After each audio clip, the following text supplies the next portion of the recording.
Shri news మీ news. Mahabubabad జిల్లా మరిపేడ మండలం కాలివారిగూడెలో విద్యుత్ షాకుతో ఒకరికి గాయాలు కాగా 10 గొర్రెలు మృతి చెందాయి. 11 కివి విద్యుత్ వైరు తెగి రోడ్డుపై పడటంతో ప్రమాదం చోటు చేసుకుంది.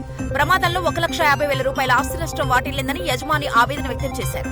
విద్యుత్ అధికారుల నిర్లక్ష్యంతో వైర్లు తెగి కింద పడటంతో ప్రమాదం చోటు చేసుకుందని గ్రామస్తులు ఆరోపిస్తున్నారు. తీవ్ర గాయాల పాలై నష్టపోయిన నగినపోయిన వెంకటేష్ ను ఆదుకోవాలని వారు ప్రభుత్వాన్ని వేడుకుంటున్నారు. మహబూబాబాద్ జిల్లా తొర్రూరు మండల కేంద్రంలోని బీసీ తండా వద్ద వాసవి క్లబ్ సరస్వతి, వాసవి క్లబ్ అన్నపూర్ణల ఆధ్వర్యంలో ఏర్పాటు చేసిన బస్సు షెల్టర్ ను ప్రారంభించారు Vasavi club international president R Ravichandran. Vasavi clubs ఆధ్వర్యంలో ప్రజల సంక్షేమం కొరకు చేపడుతున్న సేవలు, సహాయ కార్యక్రమాలు ప్రశంసనీయమని ఆయన కొనియాడారు.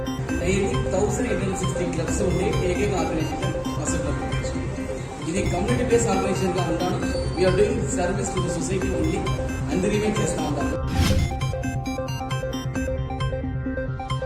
మహబూబాబాద్ జిల్లా టోర్నకల్ పట్టణంలో మైనారిటీ గురుకుల బాలికల కళాశాలలో విద్యార్థులు భోజనాన్ని బహిష్కరించి ఆందోళన చేపట్టారు. కళాశాలలో మంచినీటి సరఫరా సరిగా లేదని, పారిశుద్ధ్యం లోపించడంతో దుర్వాసనతో తీవ్ర ఇబ్బంది పడుతున్నామని విద్యార్థులు ఆవేదన వ్యక్తం చేశారు.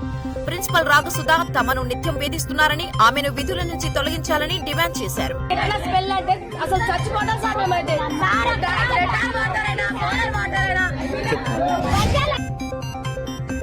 మహబూబాబాద్ జిల్లా కురవి మండలంలోని ఏపీజీవీబీ బ్యాంక్ మేనేజర్ పై గిరిజన సంఘం నాయకులు ఆగ్రహం వ్యక్తం చేశారు. ప్రభుత్వం రైతులకు రుణమాఫీ చేసిన బ్యాంక్ అధికారులు సహకరించడం లేదని ఆవేదన వ్యక్తం చేశారు.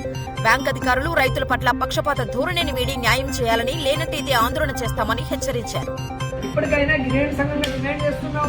రైతుల అకౌంట్ లో రైతు రుణమాఫీ వచ్చింది. ఆ డబ్బులు ఇవ్వడంలో అధికారులు చాలా నిర్లక్ష్యంగా వ్యవహరిస్తా ఉన్నారు. శ్రీ తిరుమల తిరుపతి శ్రీవారి లడ్డూ కల్తీ నెయ్యితో చేయడం, జంతువుల అవశేషాలు ఉండటం చాలా దిగ్భ్రాంతిని కలిగించిందని అన్నారు రాష్ట్రీయ హిందూ పరిషత్ వరంగల్ జిల్లా అధ్యక్షులు మడిపెల్లి నాగరాజు.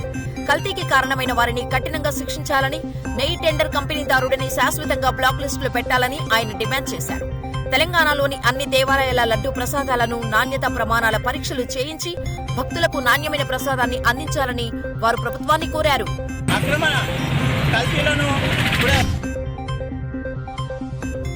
హనుమకొండ జిల్లా బాలసముద్రంలో నిర్మిస్తున్న కాళోజీ కళాక్షేత్రాన్ని collector Praveenya, greater Warangal municipal corporation commissioner Ashwini Tanaji Wakade పరిశీలించారు.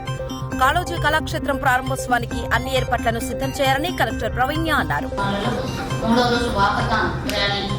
తల్లిదండ్రుల పోషణ మరియు సంక్షేమ చట్టం గురించి అందరికీ వయోవృద్ధులకి మనం తెలియజేయడం కొరకు అవగాహన సదస్సులు ఏర్పాటు చేసుకోబోతున్నాము. తర్వాత జయశంకర్ భూపాలపల్లి జిల్లా గణపూర్ మండలం చెల్పూరు గ్రామంలో 6 లక్షలతో ఏర్పాటు చేసిన 66 సీసీ కెమెరాలను కలెక్టర్ రాహుల్ శర్మ, ఎస్పీ కిరణ్ ఖరేలతో కలిసి ఎమ్మెల్యే గండ్ర సత్యనారాయణరావు ప్రారంభించారు. ఒక సీసీ కెమెరా 100 మంది పోలీసులతో సమానమని, గ్రామాలలో ఎలాంటి దొంగతనాలు, అవాంఛనీయ సంఘటనలు జరగకుండా సీసీ కెమెరాలు ఎంతగానో తోడ్పడతాయని ఎమ్మెల్యే గండ్ర తెలిపారు. ఒక సీసీ కెమెరా ఒక 10 మంది పోలీసుతో సమానం. ఎందుకంటే ఆ సీసీ కెమెరాలో వరంగల్లోని భూపేష్ నగర్ లో రిక్షా నడుపుతూ నివాసముంటున్న గ్యాదరి చంద్రయ్య అనారోగ్యంతో మృతి చెందాడు. చంద్రయ్యకు ఉండటానికి ఇల్లు, దహన సంస్కారాలకు డబ్బులు లేకపోవడంతో కాంగ్రెస్ నాయకులు కరాటే ప్రభాకర్ దాతలు ఆర్థిక సహాయాన్ని అందించి దహన సంస్కారాలు నిర్వహించారు. కుటుంబంలో రోజు రిక్షాతో కొట్టు జీవనం గడుపుతున్న తరుణంలో ఈరోజు గ్యాదరి చంద్రయ్య మరణించడం మా భూపేష్ నగర్ వాసులందరికీ చాలా దుఃఖ. వరంగల్ జిల్లా వర్ధన్నపేటలో గంజాయి రవాణా చేస్తున్న ముఠా సభ్యులను అరెస్ట్ చేశారు వర్ధన్నపేట పోలీసులు. వారి వద్ద నుంచి 4 సెల్ ఫోన్లు, 6,85,000 విలువ చేసే 27 కిలోల ఎండు గంజాయిని స్వాధీనం చేసుకుని రిమాండ్కు తరలించారు. వర్ధన్నపేట బస్టాండ్ వద్ద అనుమానాస్పదంగా ఉన్న 4గురిని అదుపులోకి తీసుకుని విచారించడంతో గంజాయి స్మగ్లింగ్ వ్యవహారం బయటపడిందని సీఐ తెలిపారు. ఈ 4 ప్రజెంట్ మేము అరెస్ట్ చేశామండి.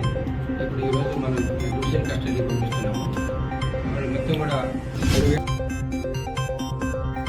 సినిమా రిలీజ్ కు ముందు డ్రగ్స్ పై యువతకు అవగాహన కల్పించడానికి స్టార్ హీరోలు ముందుకు రావాలని తెలంగాణ ముఖ్యమంత్రి రేవంత్ రెడ్డి కోరటంతో దేవర సినిమా రిలీజ్ కు ముందు జూనియర్ ఎన్టీఆర్ తన వీడియో రిలీజ్ చేశారు. తాత్కాలిక ఆనందాల కోసం యూత్ డ్రగ్స్ బారిన పడి జీవితాలు నాశనం చేసుకోవద్దు అన్నారు సినీ నటుడు జూనియర్ ఎన్టీఆర్. దేశ భవిష్యత్తు యువత చేతుల్లోనే ఉందని, క్షణికమైన ఒత్తిడి, సహచరుల ప్రభావం వల్ల డ్రగ్స్ కు బానిసలు కావద్దని సూచించారు. ఎవరైనా డ్రగ్స్ అమ్మటం కానీ కొనడం కానీ